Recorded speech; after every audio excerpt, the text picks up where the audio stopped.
If you watch the MMA Guru, you know that he's completely pissed and upset that Dana White is promoting a boxing fight and performing duties outside of his normal UFC functions. Not just outside of his functions, but in direct competition with him. It's not like the power slap thing where it's not really a competitor. It's just kind of a venture that may be taking his time away. But as you've been saying for a long time, Dana has shown interest in various other ventures that are outside of the UFC. I mean, to be honest, mixed martial arts was never his first love. He always wanted to be a boxing promoter or a boxer. He always loved boxing first. He wanted to be a boxer, and I'm sure he wanted to be a boxing promoter first. And the UFC is just something he probably believed in, thought was really dope, and it landed in his lap. To me, I don't think the UFC is any different than his ventures in slap boxing or with his Twisted Steel. Twisted Steel's his bull, and then he has some Blue Lightning or whatever is his horses that he races. I think he just sees cool things, and he just wants to put money behind it and get it to work. And I just think the UFC just happened to be one where it just made the most sense and it just worked the best. But I don't think he loves. I mean, maybe now because it's his baby and he's been with it for so long. But if you were to take him back 20 years or give him MMA in the present day for the first time, if you were to set UFC, slap boxing,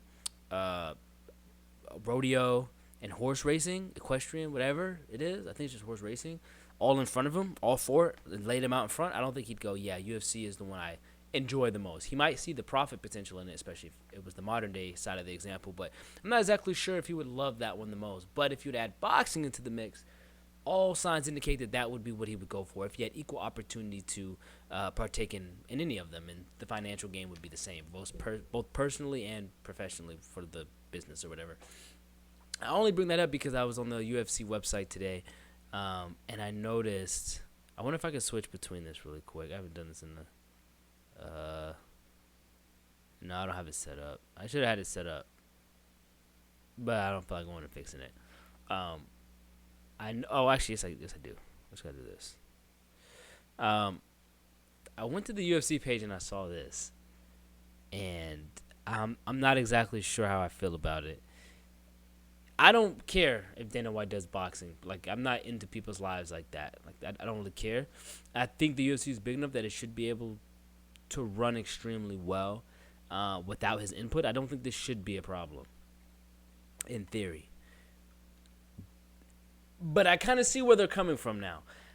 It's just a little weird that, like, do the boxing thing, and I guess, I don't know what Zuffa Boxing is, TKO Box Group. Like, I don't know all these names and organizations. I don't know if they're just trying to hide behind liabilities, like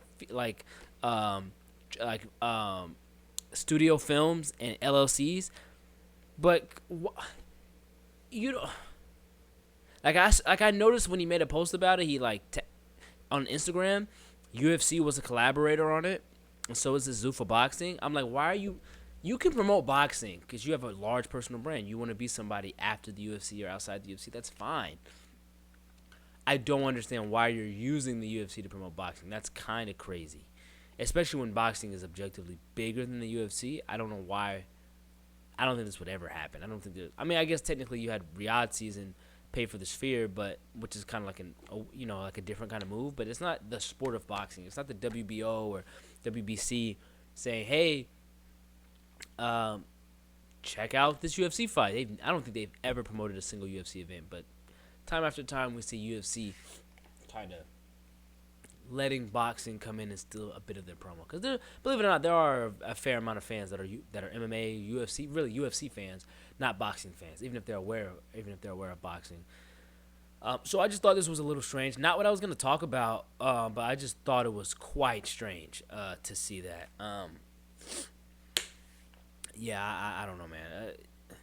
I don't think they need the UFC's help, and I think the only time they would ever even consider collaborating in that type of way is if, like, for a Conor McGregor, if there's a huge cross-promotional fight where one of our UFC stars is bigger than every boxing star except for the biggest boxing star, and then obviously they have something to benefit from it. But I just wanted to bring that up. What I really wanted to talk about today, though, because I don't want to go on a super rant about that, what I was interested in talking about, though, I was going to do a blog about it, but then I just don't have the time to write it, and I just don't feel like it. I kind of hate how this page looks. I like it better on mobile when it's just, you can see one at a time. Maybe I can just zoom in here. Yeah, that's not the same. I was looking at the rankings some weeks ago, And I noticed that the featherweight division is about to look really crazy really soon. Hold on, sorry. Let me change this. If you look at the rankings, here actually I'll go back. Sorry, here you go. If you look at the rankings, you have the number one contender in the featherweight division is a lightweight, right? The number three contender, the number two contender just lost. The number three contender is a lightweight. The number four contender is a proper contender, is the number one contender. Rightfully. The number four contender, like why? Well, I don't understand why you can't just write a different number.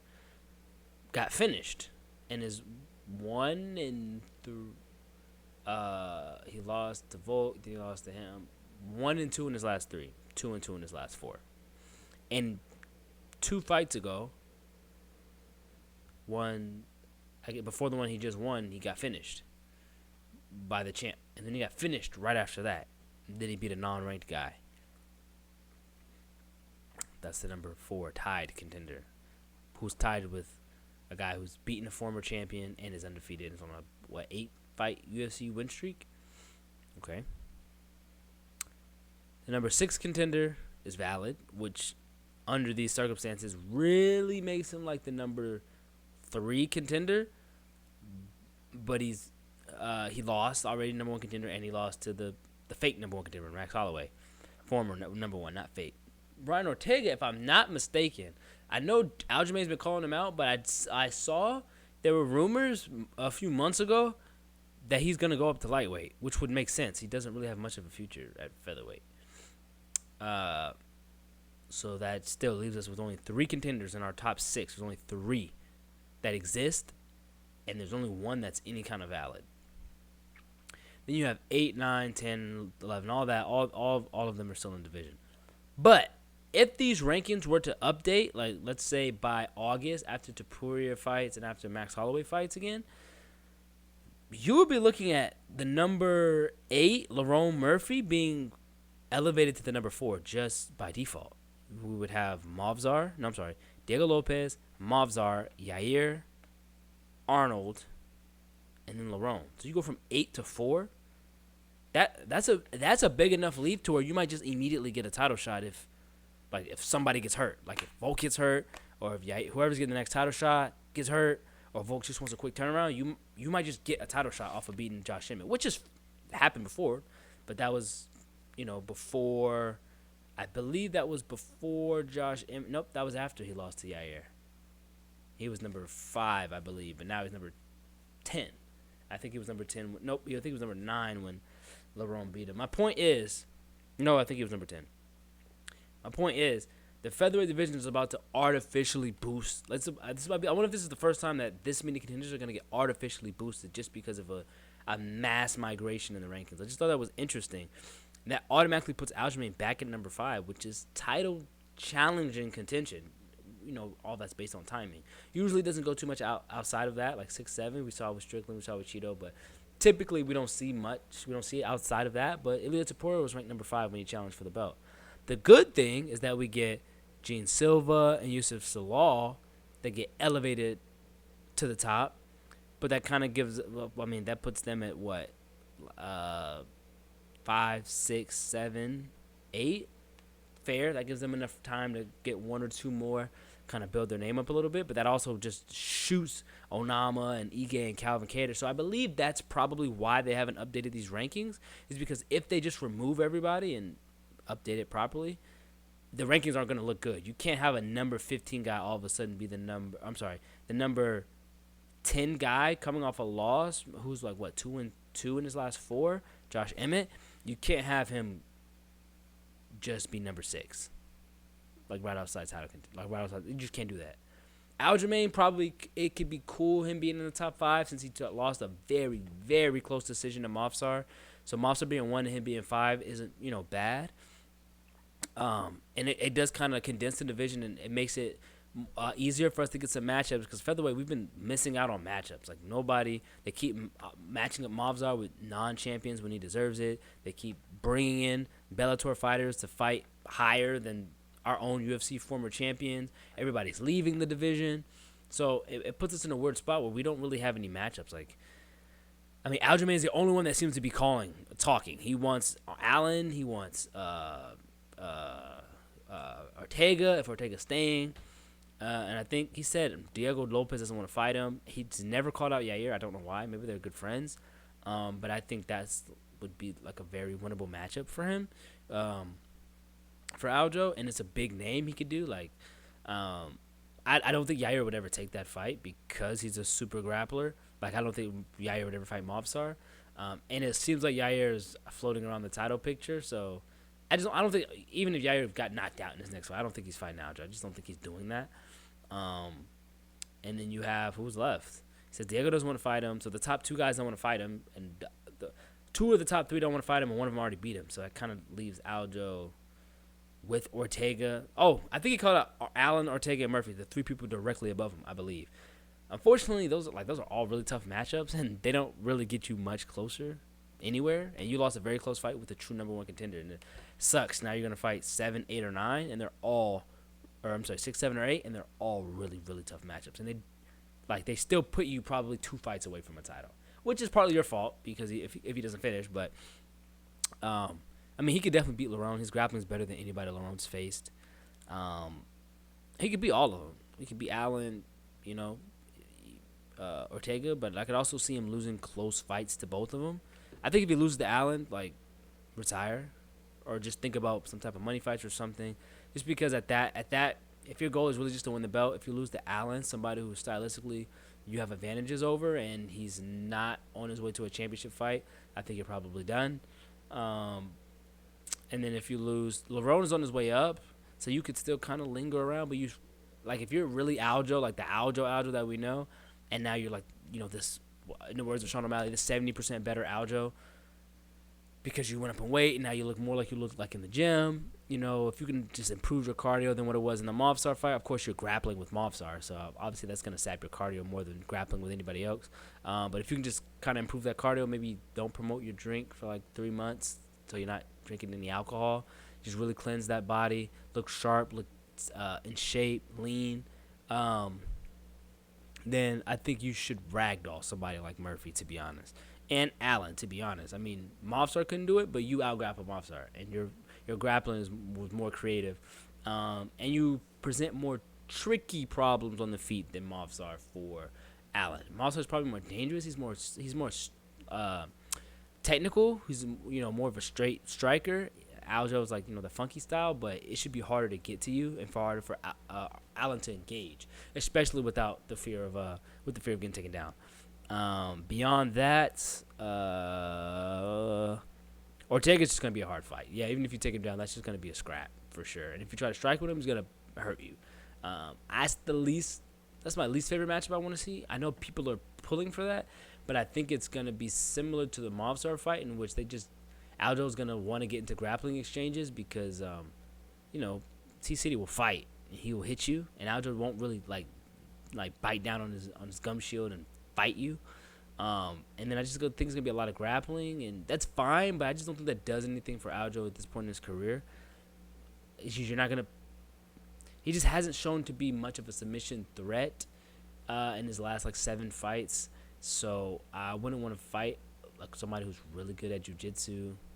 He's not smaller than you. He also can crack. I mean, Aljo can win. It's very winnable. He probably would win, but I would try to fight somebody like Allen that can give you a different look, that can make you look different, higher chance for finish on both sides, higher chance for an exciting fight, for more damage and things like that. I'd probably go for Allen first. I mean, he is the highest ranked, but also I just think, even though he has great counter wrestling we saw against Movsar, I just think with how he fights, I think Lerone would be a lot safer, and I think he's a bit more athletic. He kind of reminds me of like a 45 Leon Edwards. I think if he is able to stifle your takedowns, or if he does if he does find some success with it, I think it'll end up being a lot of stalemated positions. Whereas Allen, I think, will be moving. I think he'll be scrambling. And I think with Aljo scramble, you might land in advantageous positions to attack submissions or hopefully try to do damage, because that's something Aljo doesn't normally do.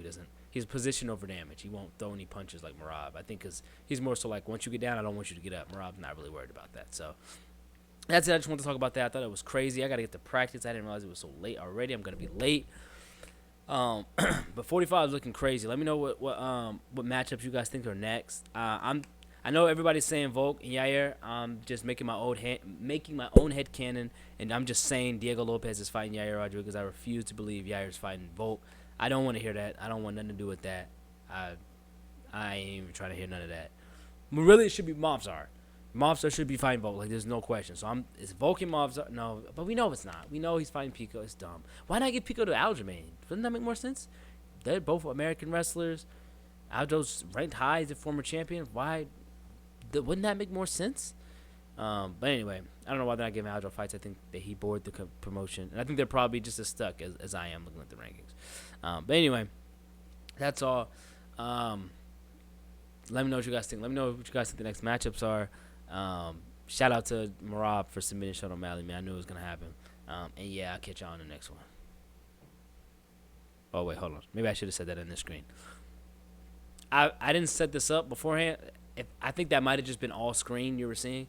I didn't set up the thing, and I didn't feel like going back and doing it, and I don't feel like editing. So this is a good length video. I'm going to go ahead and end it right here. I'm going to do that outro again from this screen.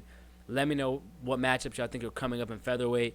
Besides, I mean, I guess we kind of know the championship matchups, but let me know who y'all actually think is going to be next for, like, Allen, Ortega, Murphy, Aljo, and Diego Lopez. And I'll catch y'all in the next one.